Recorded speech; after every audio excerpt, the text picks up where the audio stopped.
Sveiki, čia aktualijų laida Alfa taškas. Ačiū, kad žiūrite. Šį kartą pasinersime į nekilnojamojo turto rinką.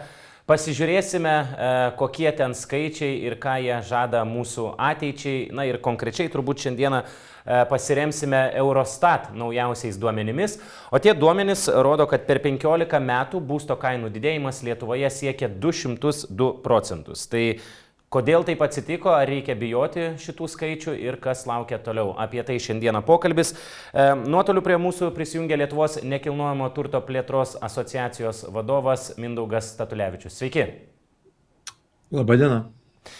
Pone Statulevičiau, iš pradžių gal ir remiantis tą statistiką Eurostato duomenimis ir taip antraštiškai galbūt kalbant, ar ne, tai tie skaičiai 202 procentai didėjimas, augimas. Ar tai yra šokiruojanti statistika, ar galbūt tokia natūrali raida, jeigu taip galima sakyti? Na, turbūt natūralu, kad turto kainos auga, kaip ir daugelio prekių produktų.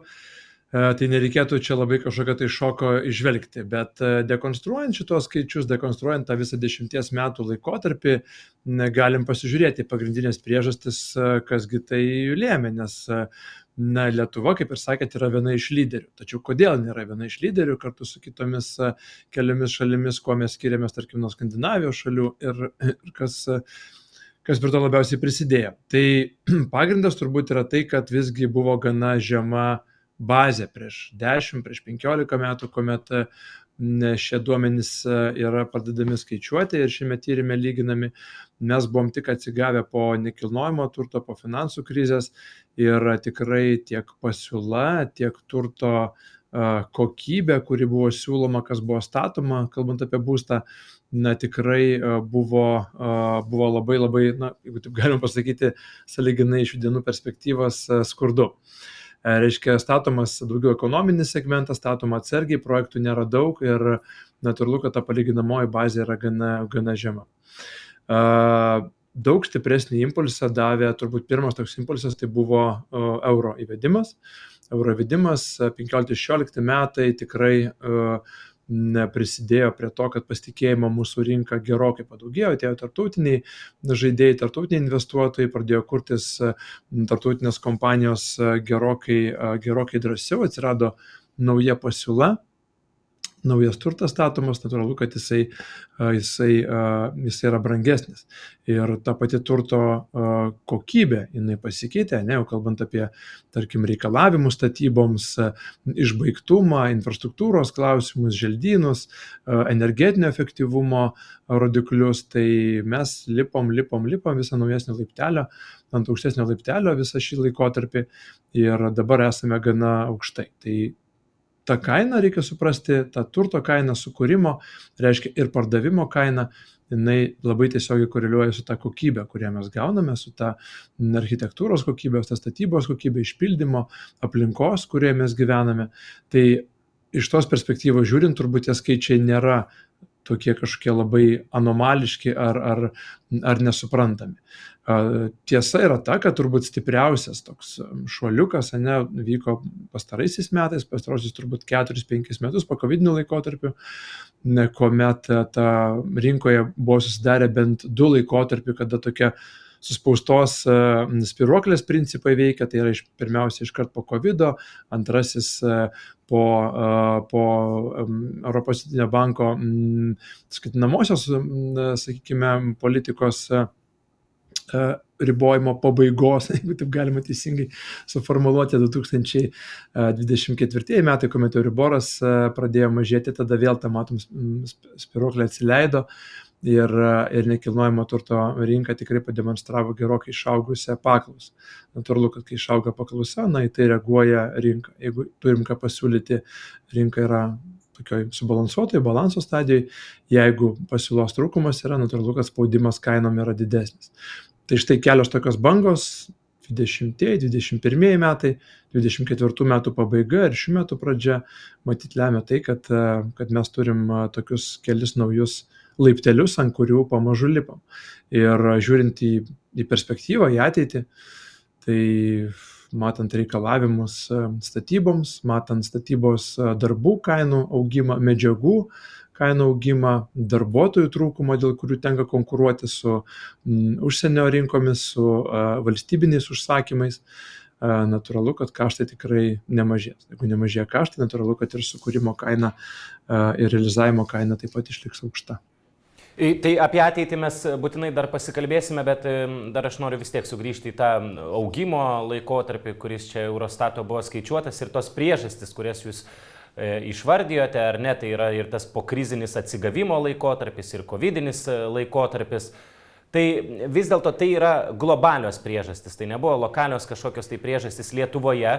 Ir bet kokiu atveju, kaip jūs ir minėjote, Lietuva vis dėlto yra tarptų lyderių pagal augimą, berods tik 2 šalyse Europos Sąjungoje augo dar labiau. Tai kodėl kitos šalis, na sakykime taip, galėjo geriau ar efektyviau susitvarkyti, jeigu čia yra tinkamas žodis, su to kainų augimu, atsižvelgiant į tas globales priežastis, kaip pandemija, pokrizinis visas laikotarpis, karas, apskritai geopolitinė turbūt situacija čia irgi prisideda. Na, tendencijos yra globalios, bet atoveiksmis kiekvienai šaliai yra matyti sąlyginai individualus. Tai yra medžiagos, iš kurių rinka įsiveža, šalis, iš kurių rinka įsiveža medžiagą statybą, darbuotojų imtis, galimybė turėti darbo jėgos ne čia ir dabar.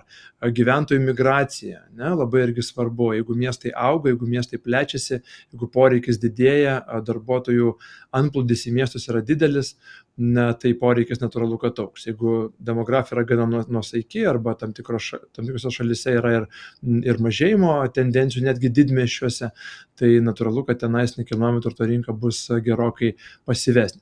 Tai visuma tokių reiškinių, duomenų ir lemia, kaip kiekviena iš šalių per šitos 10 ar 15 metų reagavo į bendrus ekonominius ciklus. Eurą irgi įsivedė ne visos valstybės. Covido uždarimai, Covido ribojimai skirtingai šalis veikia. Energetinius reikalavimus Europos direktyvą energetinį gyvendino kiekviena šalis irgi individualiai. Lietuva turbūt buvo viena iš lyderių, sportavusių ir pasiūliusių turbūt vieną aukščiausių standartų, kas liečia energetinį efektyvumą, bet kitos šalis tokių kelių nėjo, pavyzdžiui Lenkija. Lenkija gana nuosaikiai tai pasižiūrėjo ir toliau naudojo iškastinį kurą, anglį, šildant savo miestus, ir tikrai nebuvo tokių aukštų atsinaujinančių energijos šaltinių reikalavimų pirminėje energetikoje. Ką turėjome mes? Biokuro augimas, žalioji energija, atsinaujinantys šaltiniai, saulės elementai, efektyvumas inžineriniuose sprendimuose, šilumos, sakykime, izoliacijos sprendimai pastatuose ir panašiai. Tai kiekviena šalis skirtingai šitą priėmė ir dėl to tas, sakykime, augimas yra varijuojantis. Tai čia reikėtų kiekvieną, šalį imti ir dekonstruoti, bet mūsų paveikslas iš tų priežasčių, ką aš paminėjau, yra toksai. Mes esam vieni iš lyderių, nes mus tos kaip mažą rinką, kaip mažą šalį, tą reikia aišku irgi labai paminėti, mus veikia gana jautriai. Tai yra, mes neturime daug alternatyvų, jeigu reikia medžiagas kažkur tai išsivežti, mes neturime gamybos pas mus, mes neturime daug alternatyvų, jeigu užsidaręs taiga 22 metais Rusijos, Baltarusijos, Ukrainos rinkos, taiga statybinė mediena, taiga mūras, taiga plytos, kitos medžiagos, gelžbetonio gaminiai, armatūra, metalas iš karto tapo nepasiekiami. Reiškia, turėjom ieškoti taip toli tokiose rinkose kaip Brazilija, tokiose rinkose kaip Indonezija, tolimosios Azijos šalis, ir iš ten vežtis medžiagas čionais. Tai trumpojo laikotarpiu toks, įsivaizduokim, koks pikas buvo ir spaudimas kaštams kilti. Tai kiekviena šalis tvarkėsi individualiai, ne visus tai veikia vienodai, ir kai paimam tokį ilgesnį atkarpą, ilgesnį paveikslėlį, matom tą skirtumą, bet ten, kaip sakant, viskas yra detalėse. Tai dabar ateities prognozės, jūs jau truputėlį užsiminėte, kad iš esmės statybų kaštai auga, statybų kaštų augimas lygų ir būsto kainų augimui. Kokios yra pagrindinės priežastys statybų kaštų augimui? Nes turbūt sakyti, kad, sakykime, tie kaštai auga vien dėl to, kad minimalus atlyginimas didėja, ar kad čia galbūt tam tikros problemos su darbuotojais, kurie galėtų dirbti tuos darbus, ar kad jie brangiau kainuoja. Čia nėra, ko gero, vienintelės priežastis. Jos nėra vienintelės, bet jos yra svarbios. Tai yra kaštų dedamoji tikrai yra labai svarbi. Tai galim, jeigu taip dekonstruojam, pradėkim vėl nuo pradžių. Ne? Tai reiškia sklypai. Nes sklypai tai yra pagrindinis turbūt elementas, nuo ko prasideda nekilnojamo turto vystymo projektas, arba tu turi tuščią sklypą, kuriame statai, arba turi objektą, kurį rekonstruoji, arba griauni ir iš naujo perstatai. Tai prieinamumas tokių sklypų ir objektų tikrai yra gana mažas, jeigu taip galima pasakyti, tose lokacijose, kuriuose plėtotojai nori statyti. Tai yra, kur nori, tai yra miesto centrinės dalis, ten, kur yra išvystyta infrastruktūra, ten, kur pirkėjai matome, kad jų noras yra kurtis. Tai rasti tinkamus sklypus už prieinamą kainą, kurie nebūtų apsunkinti, kažkaip tai teisiškai apriboti, tikrai darosi vis sunkiau ir sunkiau. Pardavėjo apetitas taip pat yra gana aukštas ir dėrybos tikrai yra labai labai nelengvos. Sklypų statybos leidimai, tai reiškia, kur atėjau ir galiu statyti, irgi yra labai nedaug. Reiškia, tu turi dar įsivertinti, kad laikė turėsi gerokai ilgiau susiplanuoti ir nuo sklypo įsigijimo iki statybos leidimo gali praeiti nebe mėnesį, kaip būdavo anksčiau įprasta, 6, 8, 10 mėnesių, bet turbūt 2-3 metai dabar jau bent jau didmiesčiuose yra tokia standartinis laikotarpis. Tai laikas yra ilgas, ką reiškia laikas, reiškia pinigai. Kadangi plėtotojui reikia suformuoti komandą, išlaikyti, projektuoti, pradėti skolintis pinigus, įsigyti sklypus, mokėti infrastruktūros mokesčius, investuoti infrastruktūrą ir panašiai. Tai čia ta dedamoji yra tikrai išaugusi. Antra, tai yra jau statybinė dalis. Tai čia, kaip ir kalbėjom, darbuotojų kaštai, medžiagų kaštai. Dėl medžiagų mes dabar labai aktyviai pradedam konkuruoti su valstybiniais objektais, tai yra poligonų statyba, vokiečių brigados, nacionalinės divizijos įsikūrimo objektai, kurie gyvybiškai svarbus mūsų saugumui ir mūsų ekonominiam klestėjimui, bet teisybė yra ta, kad mes, kaip sakant, patenkam į tą patį timeline, tą patį laikotarpį, kuomet reikės realizuoti privačius objektus, o dabar ateina dideli užsakymai poligonuose. Reiškia, reikia pasverti ir įsivertinti, kad turbūt reikės sumokėti brangiau ir palaukti ilgiau, kad gauti tas medžiagas. Pinigų kaina taip pat yra svarbi. Plėtotojams tiesa dabar atsidarė daugiau ir platesnių galimybių finansuotis projektus, jeigu anksčiau turbūt tas privatus finansavimas, nuosavos lėšos ir kažkada bankinis finansavimas prisijungiantis buvo pagrindinės formos, dabar atsiranda įvairesnių formatų, tai yra ir obligacijos, fondai, studentinis finansavimas, kas irgi turi savo kaštus. Kartais jie yra būtini, kad projektas prasidėtų, bet jie yra brangus, ypač projekto pradžioje, kad galėtum pradėti juos realizuoti. Tai turbūt tokios pagrindinės priežastys žvelgiant į sekančius ir dar sekančius metus ir kas tai galėtų padėti spręsti, tai yra kuo didesnė pasiūla ir reguliacinis aiškumas. Tai yra, kuo rečiau keičiami įstatymai, galimybė prognozuoti projektus ir nekeisti jų, turiuomenį teisės aktai, statybos techniniai reglamentai, mokestinė politika, prognozuojamumas tikrai prisideda prie to tvarumo ilgoje perspektyvoje įgyvendinant projektus. Jeigu nekeičiama investicinė aplinka, tuomet ir užsienio kapitalo kompanijoms yra patikimiau ateiti ir vietiniai žaidėjai gali lengviau struktūruoti savo projektus, gauti finansavimą, bankai turi daugiau pasitikėjimo Lietuvos statybų nekilnojamo turto vystymo rinką. Tai tokie palinkėjimai turbūt čia ir mūsų vyriausybė yra, kad ko negalime pakeisti mūsų geopolitinės situacijos, bet bent jau viduje tikrai turime dėti maksimum pastangų, kad aiškumas ir skaidrumas ir greitis, būtent greitis, esame maža valstybė, kaip kalbėjau pradžioje, bet esame greita, turim šansą būti greita valstybė, greiti sprendimai, greiti reagavimai į pokyčius ir tai bus mūsų konkurencinis pranašumas užsienio rinkų atžvilgiu. Ir tai padėtų suvaldyti tą būsto prieinamumo, būsto įperkamumo klausimą ir sudaryti galimybės to būsto pasiūlyti daugiau. Kai būsto yra daugiau, konkurencija yra aukštesnė, tuomet ir kainoms natūralu, kad spaudimas yra gerokai mažesnis ir žmonės turi platesnį pasirinkimą ir gali greičiau įsigyti savo norimą turtą. Būsto įperkamumo rodikliai nėra Lietuvoje ir turbūt Vilniuje patys geriausi. Swedbank čia skaičiavo gegužės mėnesį, tai šiek tiek pagerėjimas įperkamumo buvo, bet vis tiek atsilieka nuo mūsų istorinių vidurkių ir jeigu ten lyginti su Talinu ar Ryga, tai yra kitų Baltijos šalių sostinėmis, tai Vilniuje tas įperkamumas yra prasčiausias iš visų šitų 3 sostinių.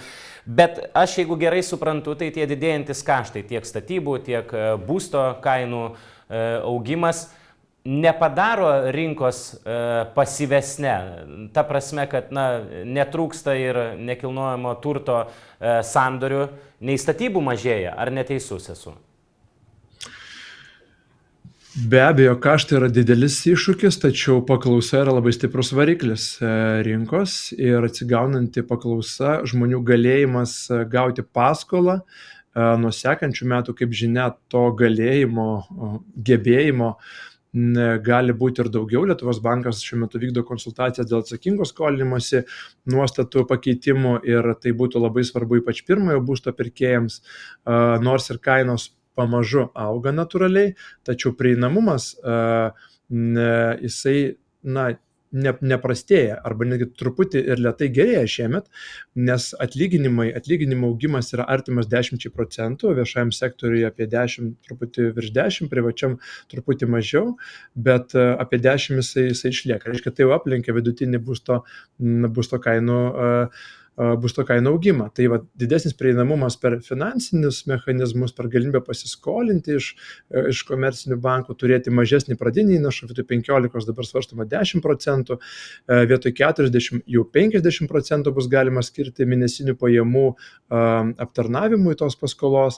Tai tikrai ypač pirmojo būsto, ekonominio, vidutinio būsto segmento pirkėjams tai yra tikrai džiugi žinia, kuri prisidės prie galimybių turtą įsigyti. Kita tokia juoda gulbė kitais metais atplauksinti, tai yra antros pakopos pensijų fondų pinigai.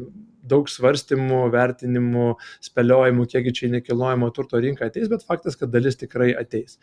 Per tą langą 2 metų žmonės tikrai norės arba susigrąžinti paskolą ir tuomet jau galbūt galvoti, įsigyti kitą turtą, pasigerinti, investicinį galbūt dar nusipirkti ar pradiniam įnašui tuos pinigus panaudoti ir panašiai. Bet kad tai bus veiksnys nekilnojamo turto rinkoje, tai yra faktas.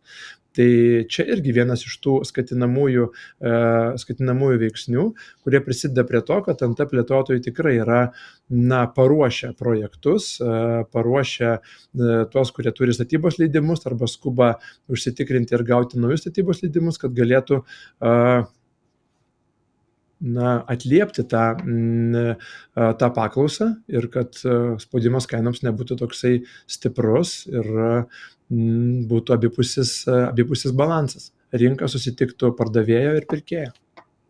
Jūs sakote, kad veiksnys, kad pasitraukimas iš antros pakopos pensijų fondų bus veiksnys nekilnojamojo turto rinkoje, tai čia reikia suprasti, kad tai bus veiksnys keliantis kainas rinkoje, ar ne? Taip turbūt reikėtų suprasti, ypač jeigu mes kalbame apie tai, kad ten 60-70% kaupiančiųjų gali pasitraukti. Tie skaičiai, aišku, dabar dar yra neaiškus, mes pamatysime po naujų metų, bet prognozės yra tokios, kad turbūt didžioji dalis žmonių pasitrauks. Čia aš gal nenoriu taip manipuliuoti ir spėlioti, kokia čia dalis bus, nes kai ateina laikas daryti veiksmą, gali būti skirtingas sprendimas, negu tu apklausojiesi pasisakęs. Bet turbūt nuo 30 iki 60 ar 50% tų pinigų gali būti atsiimta ir dalis nueiti nekilnojamo turto rinką. Tai kaip ir minėjau, pinigų kaip ir kiekis, kuris ateina į rinką, didėja. Jeigu projektų nedaugėja, jeigu, biurokratiniai trikdžiai, sklypų trūkumas, statybų lėtėjimas, darbuotojų, negalėjimas turėti darbuotojų pritraukti į statybų sektorių, jisai bus aktualus, reiškia natūralu, kad tai bus didelis spaudimas į kainas. Jeigu ne, jeigu mes galime tvariai pasiūlyti didesnį skaičių būstų, nes neturime ten 2 mėnesių laikotarpį, mes suprankime, mes turim 2 metus tą langą, ne? Tai 2 metus ir daugiau tie pinigai, kada jie gali būti realizuojami. Tai per tą laikotarpį tikrai galime suvaldyti šitą iššūkį, bet čia matyt visiems reikia suprasti ir dirbti kartu. Tai plėtotojai yra vieni iš tos grandinės žaidėjų, nes šiuo metu būstą stato tik tais verslas. Valstybė nesiūlo būsto. Per socialinį būstą arba siūlo tam tikras lėšas išsinuomoti arba tam tikrą paramą pasistatyti ar nusipirkti būstą regionuose. Bet koncentruojantis į miestus, ten kur jaunimas, ten kur jaunos šeimos nori kurtis, nori gyventi, nori kurti savo ateitį, keli didieji didmiesčiai su tam tikrom teigiamų pasipildymų iš mažesnių miestelių, tai čia veikia tik tai privatus verslas. Tai jeigu mes girdėsim ir suprasim NT vystytojų lūkesčius ir siunčiamas žinutes dėl tų veiksnių, kurie turi didinti pasiūlą, tai šitų matyti neigiamų padarinių iš didelio kapitalo įsileimo nekilnojamo turto rinką galėsim išvengti. Ačiū Jums už pokalbį. Šiandien mūsų laidoje tiek. Tai buvo Mindaugas Statulevičius, Lietuvos nekilnojamo turto plėtros asociacijos vadovas. Ačiū ir visiems žiūrintiems. Aš atsisveikinu iki kitos Alfa taško laidos. Iki pasimatymo.